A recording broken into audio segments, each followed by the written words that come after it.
Bonsoir et bienvenue dans cette émission, La politique est consciente, une émission qui vous permet d'être à l'appui de l'information de notre pays, pourquoi pas en dehors du pays, et vous serez informé bel et bien dans cette émission. Et si vous voulez aussi participer dans cette émission, émettre un point de vue, faire une analyse et réfléchir par rapport à la situation politique de l'ère, ou soit à la situation politique de d'autres pays. Par exemple, aujourd'hui, il y a une guerre, la Russie et l'Ukraine. Vous pouvez aussi participer à cette émission et mettre votre point de vue. Vous entrerez en contact avec la rédaction des sorties télévision. Si vous pouvez aussi nous écrire au numéro qui est affiché au bas de vos écrans sur WhatsApp, vous serez le bienvenu sur ces plateaux de sorties télévision. Et sur ce plateau, je ne suis pas seul, je suis accompagné de mes deux invités et vous les saurez tout à l'heure là. Je vous présente nos thématiques et à débattre ce soir. Et nous parlerons tout au long de cette émission de la pluie battante de la nuit du 1er mars 2022. Bien sûr, c'était une pluie qui a porté la vie humaine et nos autorités compétentes, à mon âme et la vie, ils ont gardé le silence. On ne sait pas qu'est-ce qui se passe jusqu'à là, parce qu'il y a les familles qui pleurent par rapport à cette pluie-là, une situation malheureuse bien sûr, et qui s'est arrivée à nos compatriotes congolais. Voilà, tout au long de cette émission, nous parlerons de la guerre entre la Russie et l'Ukraine. Et aujourd'hui, il y a toujours il y a des fuites, il y a des évasions partout dans les pays de l'Ukraine, parce que la Russie ne veut pas cesser de faire, même on a cherché des bases et moyens sur le plan diplomatique, mais Poutine ne veut pas toujours baisser les bras. Nous parlerons tout au long de cette émission de la proposition de loi et de la modification des lois, bien sûr, pour le mandat du chef de l'État qui tombe de 5 à 7 ans. Et nos invités sur ce plateau, ils vont émettre chacun un point de vue par rapport à cette actualité. Et nous avons reçu pour vous M. Yannick Mbadou. Il est analyste politique, il est aussi jeune entrepreneur, il est aussi kabiliste, même qu'on appelle kabiliste et non pas quelqu'un du peuple RD, à qui je dis bonsoir. Bonsoir Francky et bonsoir à tous les téléspectateurs et merci de m'avoir invité dans votre plateau. Merci beaucoup. Et là, à la droite de M. Yannick Mbadou, nous avons reçu pour vous M. Bédrick Loukaboué. Il est communicologue, journaliste ainsi. Il est responsable d'une chaîne YouTube Univers TV. Il est aussi coordonnateur d'une ONG Afro-Congo, à qui je dis bonsoir. Bonsoir monsieur le journaliste, et bonsoir aussi à tout le monde qui nous suit dans ce même moment et merci pour l'invitation. Voilà, nous commençons déjà notre première thématique par rapport à la pluie battante qui a mené, qui a apporté la vie humaine. Il y a des familles qui pleurent aujourd'hui par rapport à cette situation malheureuse. Que dites-vous par rapport à cela? Ah ouais, c'est toujours malheureux de voir comment est-ce que la population quinoise est en train de souffrir. À chaque fois qu'il y a la pluie ici, nous pleurons. Il y a d'autres familles qui souffrent. Par exemple, à la commune de Limité, nous avons vu une famille où il y a eu de morts, une famille qui a tout perdu parce qu'il y a eu inondation dans la parcelle. En tout cas, c'est vraiment malheureux de voir le silence, de constater ce silence de la part de nos autorités et il n'y a aucune politique urbaine pour mettre fin à toutes ces choses. Alors c'est là du coup de l'incompétence de ceux-là qui sont en train de nous diriger. Pensez-vous que non, c'est de l'incompétence de nos autorités, ou soit des gouverneurs ou des présidents de la République? Moi, je pense que c'est de l'incompétence de ceux-là qui sont en train de nous diriger de manière générale. Ceux-là qui doivent prendre des décisions pour que cette situation ne soit plus effective ici dans la ville de Kinshasa. Pardon. Si ça continue, c'est parce qu'ils ne prennent pas de mesures appropriées. Soit ils ne sont pas à la hauteur de leur tâche, de la tâche qui leur était conviée. Est-ce que pensez-vous que non, il y aura des sanctions qui vont suivre après cette pluie qui a ravagé la ville? Non, je ne pense pas, parce que c'est pas la première fois. C'est pas la première fois. C'est-à-dire qu'il va y avoir l'exception. Non, ça c'est le quotidien. Ne pensez-vous pas qu'il y a une exception par rapport à... C'est le quotidien de la population quinoise. C'est-à-dire que quand il pleut, il faut s'attendre aux dégâts et après, pas de sanctions. C'est-à-dire que c'est un système dans lequel nous vivons et nous avons normalisé ce qui n'était pas normal, en fait. C'est comme ça. Pensez-vous que non, nos autorités ne prennent pas des précautions avant que le mal n'arrive? Ils sont surpris. Or, on dit gérer, c'est prévoir. Mais avant même que vous me posiez cette question, vous-même, vous avez la réponse. Si prenez des précautions, on n'allait pas vivre la même situation. Nous ne pouvons pas dire que c'est la mauvaise foi, parce que ça, c'est au-delà de la mauvaise foi. Vous voyez, ça, c'est au-delà de la mauvaise foi. Il n'y a pas de nom pour qualifier les comportements de nos autorités. Donc, vous faites appel à l'incompétence ou l'irresponsabilité au chef de nos autorités. Quand je parle de la mauvaise foi, cela est au-dessus de l'incompétence. Parce que quelqu'un peut être incompétent et il a le souci d'améliorer, d'être compétent pour faire mieux. Mais si cette situation perdure, c'est au-delà de la mauvaise foi. Il n'y a pas de mot pour qualifier cela. Est-ce que vous ne pensez pas que non, vous jetez toujours l'éponge au gouverneur de la ville de Kinshasa? Pourquoi pas au bourgmestre? Ils sont là, ils peuvent aussi bien faire. Je ne jette pas de l'éponge au gouverneur Gentili Ngobila. Moi, je parle de ceux-là qui nous dirigent. Parce que quand vous parlez de ceux-là qui nous dirigent, vous devez préciser, M. Bédric. Parce que j'ai comme l'impression que vous avez peur de dire certaines choses. Parce que c'est lui qui dirige, c'est lui le gentil. Non, il n'est pas le seul. Il est le patron de la ville de Kinshasa, de la ville province de Kinshasa. Il faudrait signaler. Effectivement, il est le patron de la ville. Et il a tout autour de lui ses acolytes, notamment les gouverneurs. Il est le patron de la ville de Kinshasa. Il n'est pas le seul patron. Le Kinshasa, c'est une grande ville, c'est la capitale, c'est le siège des institutions. Alors, il n'est pas le seul à prendre des décisions ici. Nous avons vu ce qui s'est passé avec le marché central. Vous voyez, il y a eu un conflit implicite entre le gouverneur et certains vice-premiers ministres. Vous avez vu ce qui a donné. C'est-à-dire que Gentili Ngobila, il n'est pas le seul à diriger ici. Mais moi, je dis que si Gentili Ngobila, en tant que gouverneur, il a passé beaucoup d'années dans la ville de Kinshasa, et le même problème continue, le même problème que lui se sentait capable, ou soit il prétendrait résoudre quand il va diriger la ville de Kinshasa. Et jusque-là, il a fait presque, je crois, il a fait presque plus de 4 ans. Plus de 4 ans, le problème est toujours là. Il doit se poser des questions sur sa compétence à résoudre ce problème-là. Et si, parce que c'est le vocabulaire de nos politiciens, c'est-à-dire que je n'ai pas le main libre, c'est-à-dire qu'il y a d'autres personnes qui me mettent le bâton dans le roue, mais si vous sentez que l'environnement n'est pas propice pour que vous fassiez mieux, parce que c'est la population attend que vous fassiez mieux. Ils ne travaillent pas pour la population, ils travaillent pour leurs autorités morales. Ah, mais s'ils travaillent pour leur autorité morale, non, je ne pense pas qu'ils travaillent pour leur autorité morale, parce que Gentili Ngobila, je ne vois en rien en quoi, par exemple, il a lancé beaucoup de programmes, Zéro Trou, Kinbopeto et autres là. Où en sommes-nous? C'est ça même, c'est ça même ce que j'ai dit. C'est-à-dire que s'il se voit incapable d'aboutir, il doit démissionner. Il doit démissionner. Est-ce que vous pensez que les Africains et les Congolais en particulier, ils ont cette culture de démission? Mais nous avons vu Sami Badibanga démissionner au Sénat. N'oubliez pas, il y a d'autres démissions politiques. Ils sont purement là, politiques. c'est ce que vous pensez. Là, c'est ce que vous pensez. Moi, je parle le fait est qu'il a démissionné. Quelqu'un, par rapport à sa conscience, que non, ici j'ai dit non, ici j'ai dit oui. Bon, comme moi j'ai dit non, vous dites oui, alors je démissionne. Pensez-vous que non, c'est jamais. Mais il y a des gens qui démissionnent, bien que ce n'est pas dans notre culture africaine, pas seulement congolais, africaine, mais il y a des gens qui démissionnent. Il y a des gens qui démissionnent. Je vais vous poser une question, si vous pouvez me répondre par oui ou non. Cela dépendra de vous, si vous voulez aussi émettre quelques points de vue. Pensez-vous que la vie de Kinshasa est bien gérée? Oui ou non? Moi, je ne pense pas que c'est bien géré.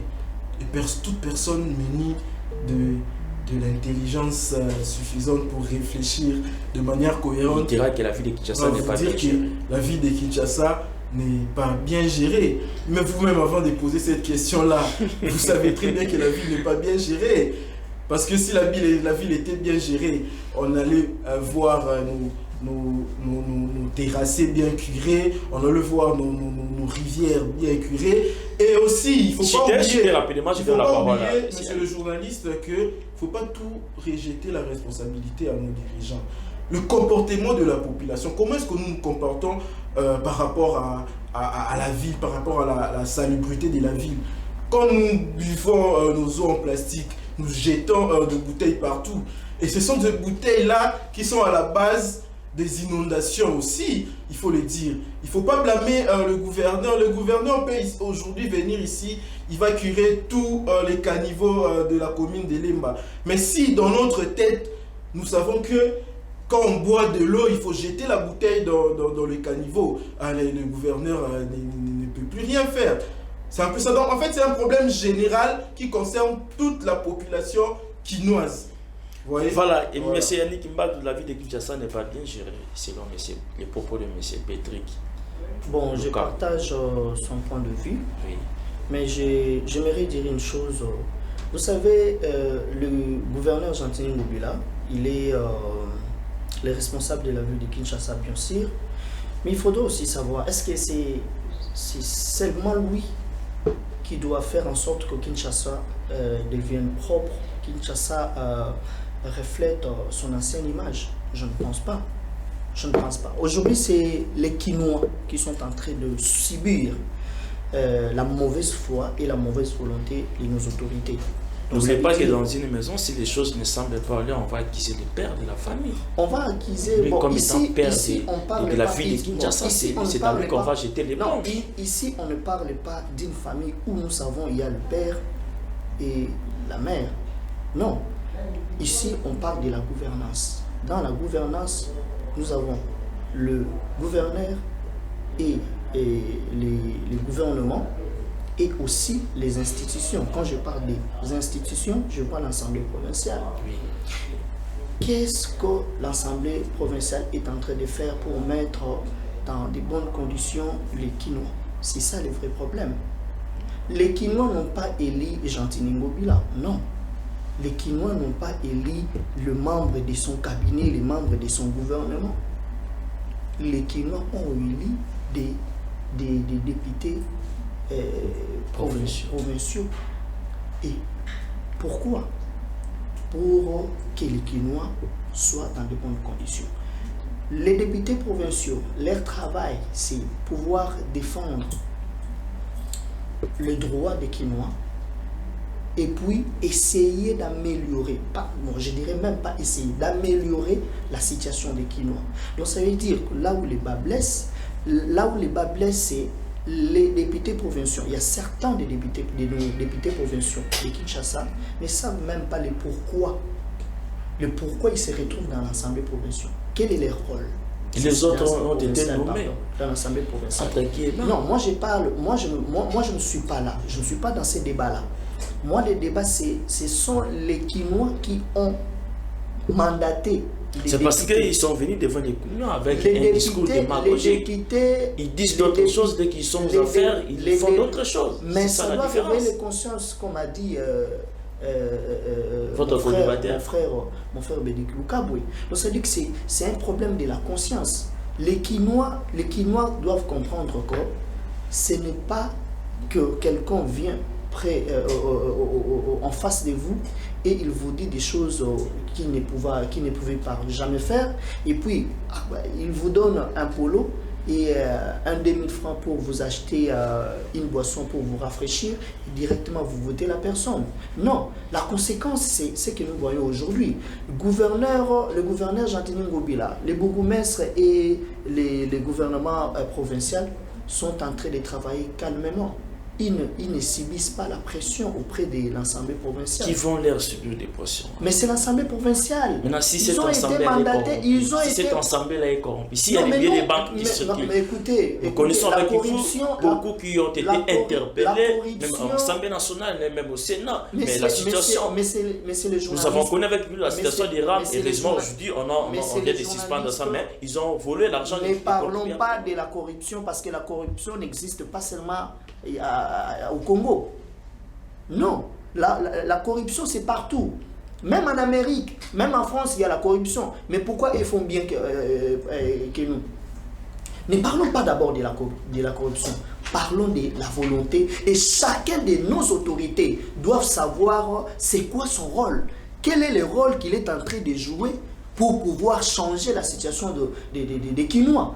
Donc ça veut dire que l'Assemblée, vous pouvez prendre votre micro baladeur avec votre caméraman, vous sillonnez dans la ville de Kinshasa. Essayez de demander aux Kinois les noms du président de l'Assemblée provinciale.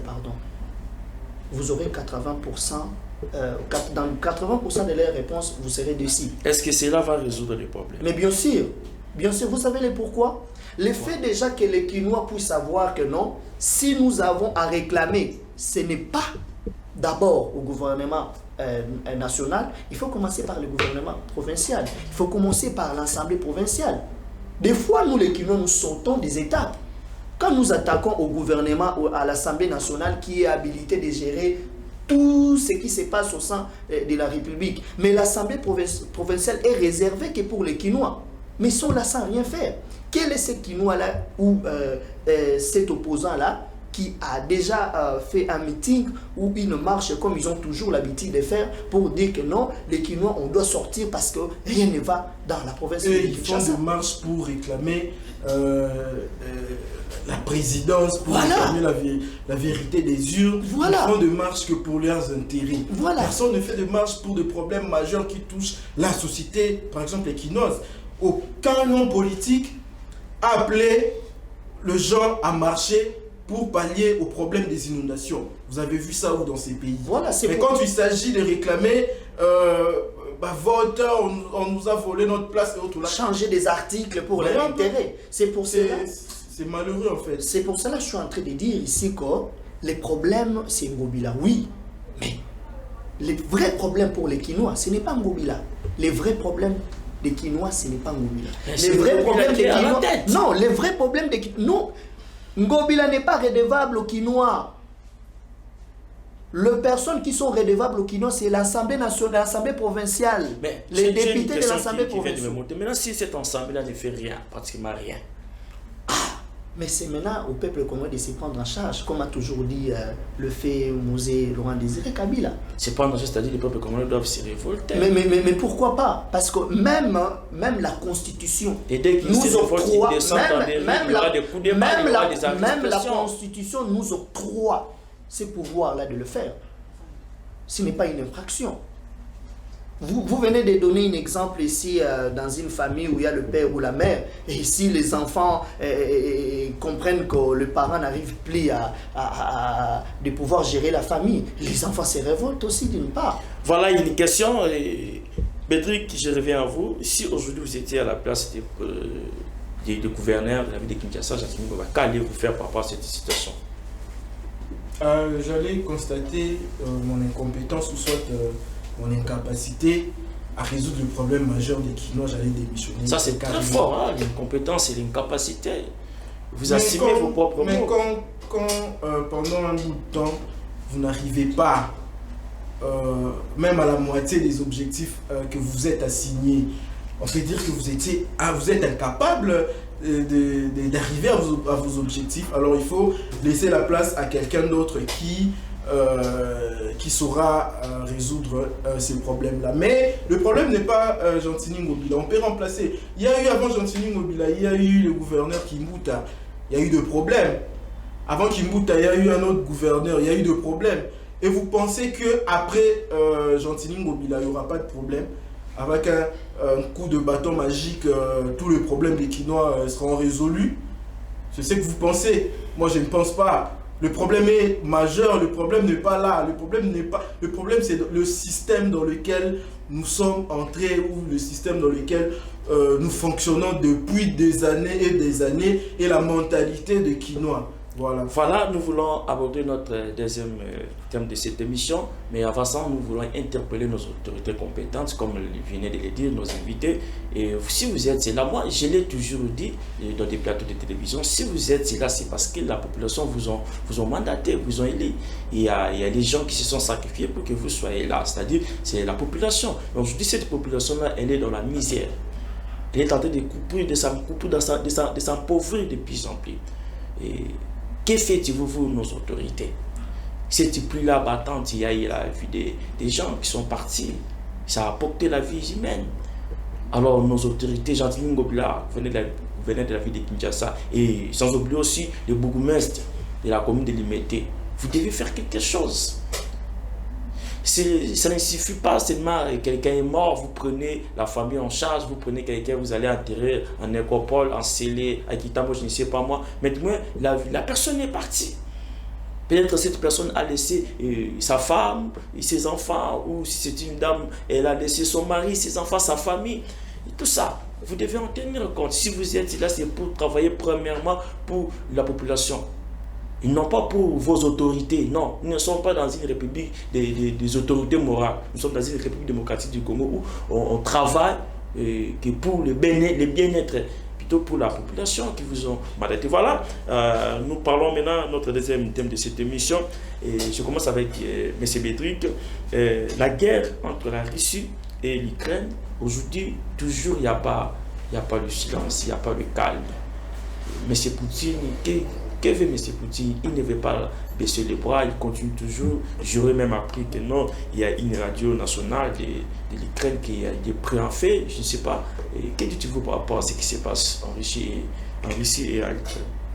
Merci beaucoup pour cette question, monsieur le journaliste.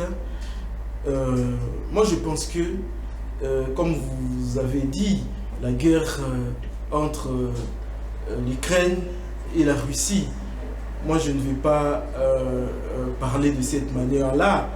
Moi, je vais plutôt dire la guerre entre la Russie et les États-Unis. Parce que cette guerre que vous voyez, moi, je pense que c'est la guerre des États-Unis contre la Russie. Et la population ukrainienne est en train de mourir pour rien. La population ukrainienne est en train de mourir pour les intérêts des États-Unis. Et c'est compliqué, en fait, c'est vraiment déplorable de voir comment est-ce que les Américains, pour leurs intérêts, les Américains, au nom de leur suprématie, parce qu'ils veulent dominer le monde, parce qu'ils veulent leur hégémonie, s'étonnent même du côté de l'empire slave qui est la Russie, ils sont en train de sacrifier la population ukrainienne. Moi, je pense que c'est pas la guerre entre, comme je viens de le dire, les Américains et les Ukrainiens, parce que, en tout cas, Vladimir Poutine n'a absolument rien à envier à l'Ukraine, parce que la Russie c'est un grand pays à la taille d'un continent. La Russie c'est un pays riche. Donc vous dites que dans cette guerre-là, il y a une main noire. Parce que vous dites que non, la Russie ne vise pas l'Ukraine, mais elle vise les États-Unis. C'est-à-dire en fait, cette guerre-là, c'est entre les États-Unis d'Amérique et la Russie. Effectivement, la guerre-là, c'est la guerre. La population ukrainienne ne fait que subir des conséquences. Effectivement, vous avez bien dit, vous l'avez vraiment bien dit. Cette guerre, la Russie est en train de se protéger, de se défendre contre la suprématie occidentale. Vous voyez, la Russie empêche à ce que l'OTAN, les États-Unis qui dirigent l'OTAN et leurs laquais, le badaud des États-Unis, les Français, les Anglais, les Allemands et les autres, ils se rapprochent de frontières russes. Parce que, il faut le savoir, il y a eu, à la chute de l'URSS, il y a eu des accords qui ont été conclus entre l'Occident et la Russie pour dire que l'URSS va être démantelée, il n'y aura plus de prolifération des armes nucléaires. À contrepartie, la Russie voulait en sorte que l'OTAN ne se rapproche pas de frontières de pays de l'ex-URSS, entre autres Lettonie, Lituanie et les autres. Mais les Américains, l'OTAN, n'ont pas respecté cet accord-là. Ils ont enrôlé la Pologne dans l'OTAN, ils ont enrôlé la Lituanie dans l'OTAN. Or, ils avaient garanti les Russes qu'il n'y a aucun pays qui faisait partie de l'ex-URSS qui va se retrouver au sein de l'OTAN. Ils n'ont pas respecté leur accord. Et la ligne rouge de M. Poutine, le président Poutine, c'était l'Ukraine, parce que l'Ukraine a une longue frontière avec la Russie. C'est-à-dire que venir avec l'OTAN à la porte de la Russie, c'était un danger pour la Russie. Et les Américains, avec leur soft power, ils ont influencé la population ukrainienne, ils ont corrompu la classe politique ukrainienne.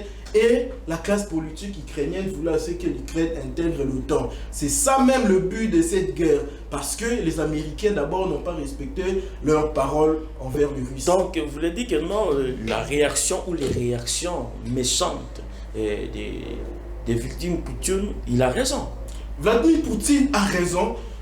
Moi, je condamne la violence. En fait, je ne suis pas pour la violence. Le fait que vous les ne gens voyez sont pas la vie humaine, la perte de vie humaine, mais vous voyez juste sa raison. Le fait que les gens sont en train de mourir, il y a des bombardements, moi je condamne. Moi, je condamne cette solution. C'est-à-dire que les gens sont en train de mourir. Et malheureusement, ces gens, ils meurent pour rien du tout.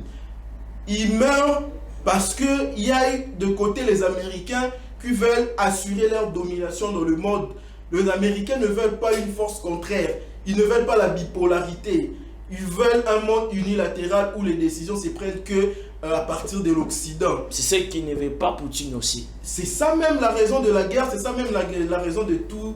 de toutes ces personnes. J'ai comme l'impression, même dans les réseaux sociaux, même selon mes investigations, les Africains soutiennent Poutine. Mais c'est naturel que les Africains, ou soit... voire même des Congolais en particulier. Voire même le tiers-monde, comme on appelait avant, soutiennent Poutine, parce que les Américains, leur suprématie, en tout cas, est arrivée à terme. Nous avons vu les limites de leur démocratie, les limites de leur hégémonie. Ils ont connu beaucoup d'abus.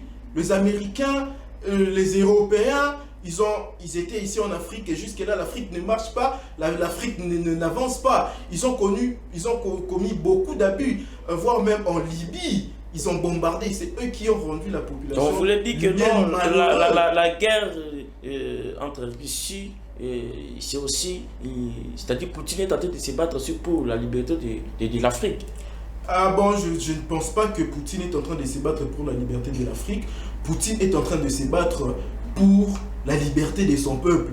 Il est en train de se battre pour défendre son pays, défendre son peuple, parce qu'ils ne veulent pas que les Américains, les Occidentaux emmènent leur idéologie. Parce que dans son pays. Voilà, quand les Américains ou les Occidentaux emmènent leur suprématie, leur idéologie chez vous, ils vous imposent leur façon de réfléchir, leur façon de recouper l'univers. C'est pour cela qu'on parle de l'homosexualité et la démocratisation, ou soit la démocratisation de pays qui sont sous influence des Occidentaux. Ça amène beaucoup des abus comme l'homosexualité et les autres qui sont des valeurs aujourd'hui en Europe. Chez Poutine, ce sont des antivaleurs. Et quand les Occidentaux emmènent leur influence chez vous, ils vous imposent cette manière de réfléchir. C'est-à-dire voir ou soit considérer l'homosexualité comme une valeur plutôt que des antivaleurs. On dit que M. Poutine, il est en train de refuser toutes ces choses-là aux Occidentaux, la raison pour laquelle il y a eu un déclenchement de cette... Effectivement, les Américains, eux, ils veulent exporter l'idéologie occidentale en Russie. Qu'est-ce qui va se passer? Ils ont commencé par influencer l'Ukraine. Parce que l'Ukraine et la Russie étaient même morales, comme les Kino le disent. C'est un même peuple, c'est le peuple slave. Ils réfléchissaient de la même manière. Mais avec les soft power des Américains, ils ont influencé la société ukrainienne. Avec l'argent, la corruption. Et les Ukrainiens, ils veulent intégrer l'Union européenne.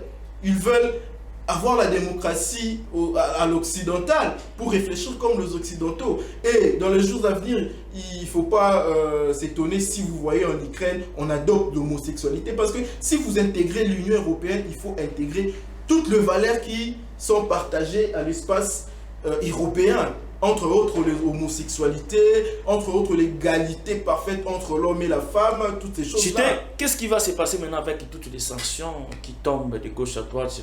Même j'aurais appris que non, ils sont sanctionnés par rapport à la Coupe du Monde au Qatar, ils n'iront pas à la Russie, bien sûr. Et on a bloqué certaines banques, de comptes bancaires de la Russie. Qu'est-ce qui va se passer après? Moi, je pense que c'est un coup dur pour la Russie. Parce que, en tout cas, aujourd'hui, le monde, c'est un village planétaire. Oui. Si vous voyez la Russie aujourd'hui, la Russie est isolée.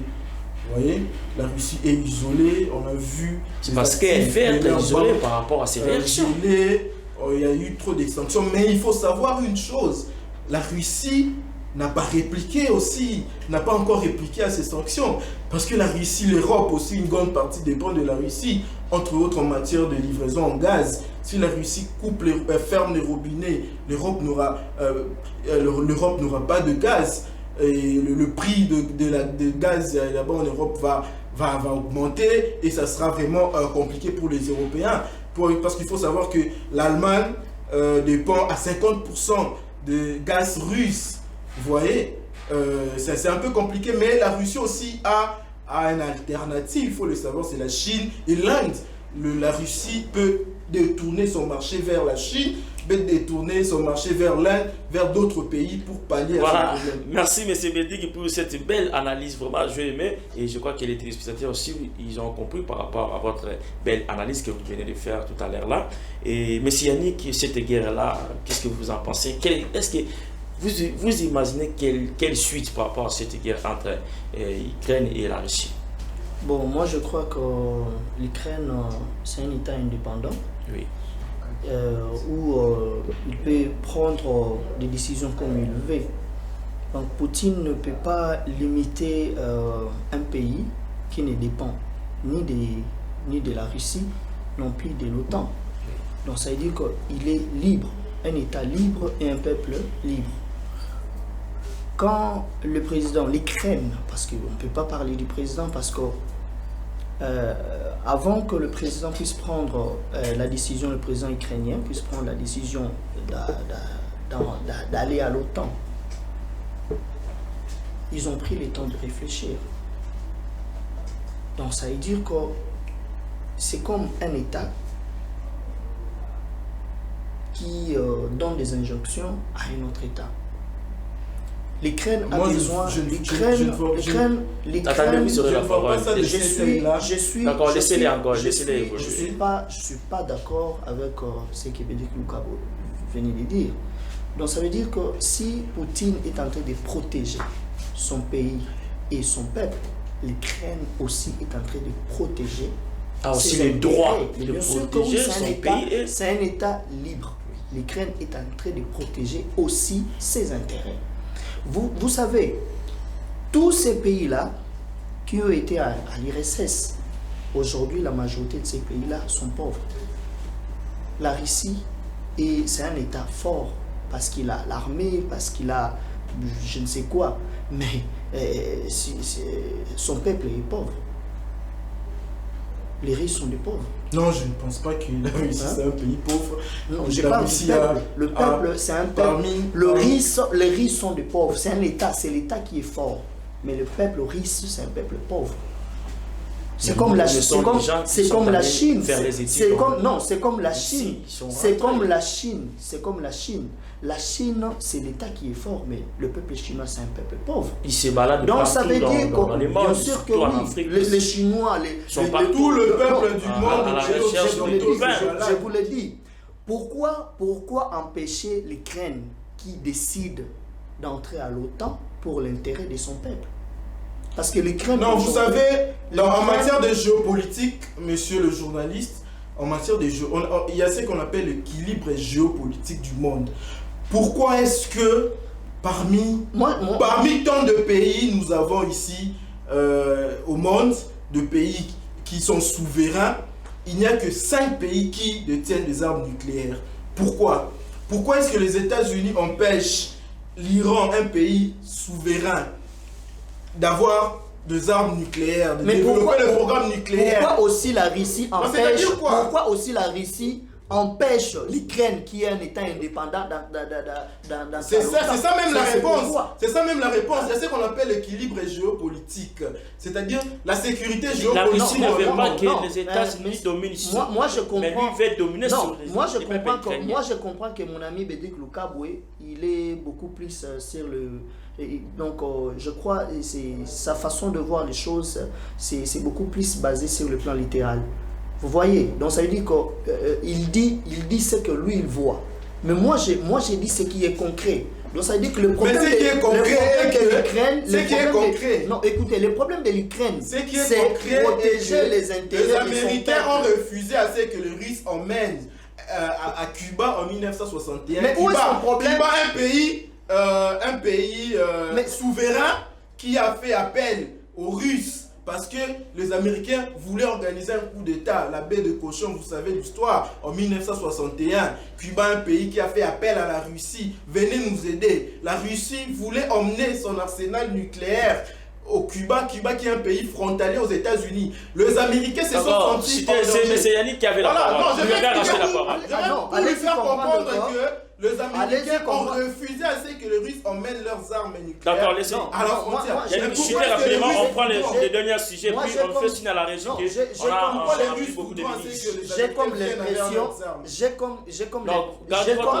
comme l'impression que dans ces plateaux, il n'y a qu'un seul invité. Non, vous avez le droit de parler. Il y a qu'un seul invité. Je vous ai protégé. Mais il faut qu'il y ait tolérance, mon cher ami. Ok, vas-y, la tolérance, vas-y. L'Ukraine, c'est un État libre et indépendant. Si l'Ukraine décide d'entrer à l'OTAN, mais où est le problème? Si, comme venez de dire Bédi Koukaboué, mais écoutez, si l'Ukraine embrassait la culture européenne, c'est quoi les problèmes de la Russie? Voilà, on prend les derniers termes de donc ça veut dire que je trouve que vous avez de la matière par rapport à cette situation de la guerre entre la Russie et l'Ukraine. On trouvera le jour où on va faire une émission spéciale par rapport à cette guerre-là, si ça ne prendra pas fin avant qu'on fasse une autre émission. Moi je pense que les médias sont en train de désorienter l'opinion publique. D'accord, Yannick, je commence avec vous. Mon cher collègue, vous allez parler lorsque on chute déjà. Il est pro-Poutine, c'est ça son problème. Vous aurez la parole déjà. Je vous accorde la parole. La proposition de loi modifiant le mandat des chefs de l'État de 5 à 7 ans, qu'en dites-vous par rapport à ça? Allez-y rapidement. Vous avez une minute parce que on nous fait signe déjà. Moi, je dirais que M. Félix doit arrêter avec toutes ces choses. On connaît déjà ces manigances. Hier, je vous l'ai dit. Hier, c'est Kabila. Hier, on ne voulait pas de cela à Kabila. D'ailleurs, ce sont eux qui ont dit que Kabila ne pouvait rien faire. Donc, il a fini son mandat de 5 ans et il devrait quitter. Mais pourquoi maintenant, à leur tour, ils veulent maintenant changer les choses? Non. Moi, je dirais que M. Félix ne peut jamais faire ça. C'est les chefs de l'État. C'est les garants de la nation. Mais je vous l'ai dit. Mais la modification du mandat des chefs d'État, c'est dans la Constitution. C'est dans la Constitution. Aujourd'hui, c'est dans la Constitution. C'est dans la Constitution. Non, c'est aujourd'hui qu'ils reconnaissent cela que c'est dans la Constitution. Voilà. M. Bédric, un mot par rapport à ça, on chute déjà. Et la modification des mandats des chefs de l'État. Moi, je pense que je n'ai pas vraiment beaucoup de choses à dire sur ça. Oui. C'est le prof Mbata qui a fait cette proposition. Mais il faut appeler le prof Mbata pour venir nous expliquer qu'est-ce qui justifie à ce que le il va aller déposer ça à l'Assemblée nationale. Voilà, c'est ça. Avant même c'est le peuple qui est souverain. Oui. Voilà. Oui. Mais il faut d'abord que ils expliquent. Mais le peuple là est représenté aux élus nationaux. Mais cela ne lui empêche pas d'organiser par exemple des conférences, de débats. Voilà, nous sommes arrivés à la fin de cette émission. Merci beaucoup à M. Bédi Koukaboué d'avoir répondu à notre invitation. Merci beaucoup à Yannick Mbadiou d'avoir aussi répondu à notre invitation. Merci à la régie finale. Là, je vois Enoch Louyeye. Merci là-bas derrière la caméra. Je vois Steve et puis je vois nos stagiaires sur le plateau. Je vois Patricia, je vois d'autres stagiaires là. Je ne peux pas citer le nom de tout le monde parce que le temps nous fait défaut. Et restez toujours branchés sur nos antennes de sortie télévision. Et à la prochaine.